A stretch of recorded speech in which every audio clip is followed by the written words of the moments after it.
The Training Camp Showcase, Lost Episodes. This is episode number 5 entitled We Manufacture Greatness. Now, if you missed episode number 4, go back, watch that. It's a really good watch. Quickly, we talk about how I got kicked out of Club Pyramid, and then I was at Club Speed, got Club Speed popping. A lot of great things happened at Club Speed. The numbers were bizarre. We're averaging probably 700-900 people every week. When we did a big show, we had thousands.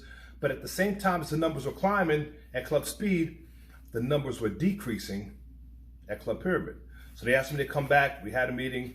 So here's where we are today. I leave Club Speed, come back to the Pyramid.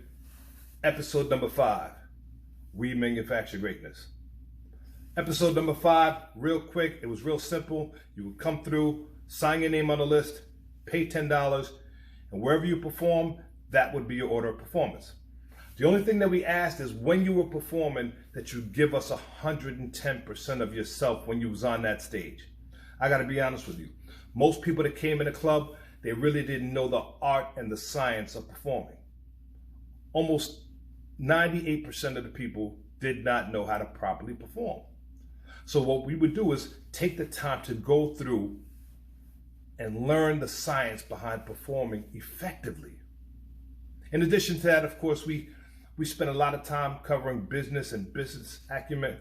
We spent a lot of time covering professionalism and all of those points as well. But our big thing here was that you could rock a crowd, that you could hold your own on that stage, that you wasn't getting tired, you wasn't lip syncing Milli Vanilli while the music was going. In fact, I remember one time, this dude was right on stage rocking, he was killing it. I didn't even know he was rocking over his main track until he stopped right in the middle of the song, took a breath, looked at me, looked at everybody, and got right back into the song. I'm like, what is this? This is madness. You know what I mean? It's almost like a handicap, and we really frowned on that at the Training Camp Showcase. We made it so that you could stand firm on your own 2 feet when you was on that stage. Not only that, we also covered things, what you can use and what you can do to make your live show even better, as opposed to just walking back and forth. Yo, yo, yo, yo, listen to the words. Hey, yo, yo, yo, yo, here I go. Nah, we started implementing ideas. Like, for instance, one girl, she had a very boring song about domestic abuse, how she was being beat up and everything, you know.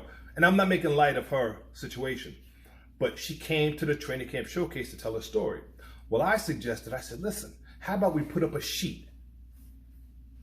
And while you're telling your story, you could have 2 people behind the sheet actually fighting and arguing and jostling one another, and it would give a visual look to your audio. Remember, it's one thing I always said about the Pyramid. People are always going to remember what they see longer than what they hear.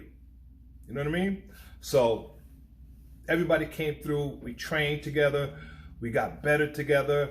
We celebrated those who were really putting in that work to become great performing artists. The people who weren't so good, we kind of pushed them. I pushed them in a different direction.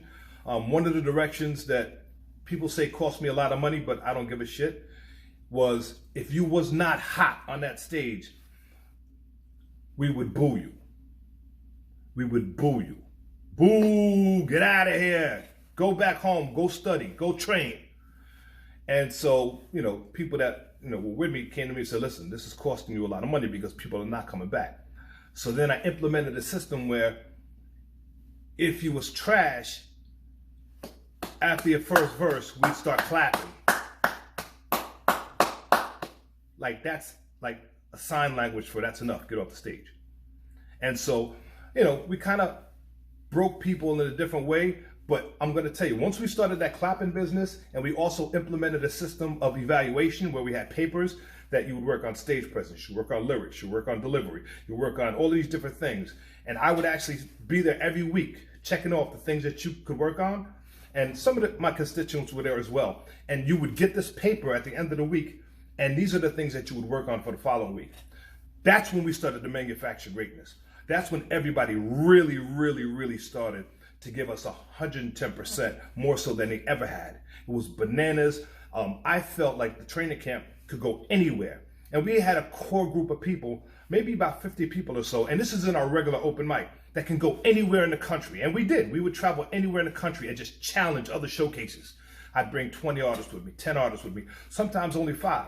And we would just slay other showcases. And that was really, really, really what the Training Camp Showcase was intended to do. Now, were there bumps in the road? Were there problems? Absolutely. Listen, you don't run a showcase for 20-something years without making a few enemies. You know what I mean? So I made a few enemies, and next episode, we're going to talk about that.